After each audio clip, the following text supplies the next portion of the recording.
So welcome students. In this question you're given a trigonometric equation and you're asked to find the number of solutions in the interval 0 to 3 pi. So let us solve this trigonometric equation. This is a very standard type of trigonometric equation which comes under quadratic type. So we just need to factorize this equation. So 2 sine square x, 2 3 is 6. So I can take it as 6 sine x minus sine x minus 3 is equal to 0.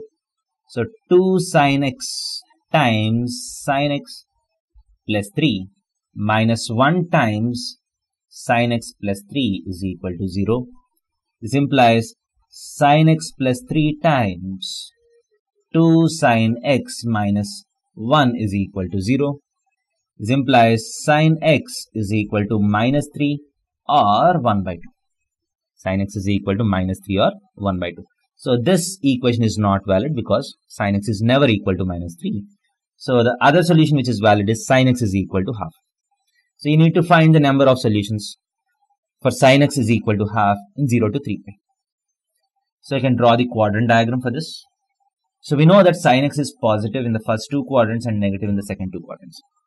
So sin x is equal to half. You get one angle in the first quadrant correspond to sin x is equal to half, and one angle in the second quadrant correspond to sin x is equal to half. There is 130 degrees correspond to 30 degrees and correspond to 150 degrees. So these are the two positions of the rays where ray can stop such that sin x is equal to half. So now if you go from 0 to 3 pi, how many solutions do you get? So you start from 0, you go pi, 2 pi, 3 pi.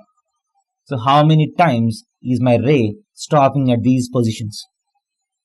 So you can very clearly see that. This ray stops at these positions 4 times. 1, 2, 3 and 4. So you have 4 solutions to this equation. Thank you.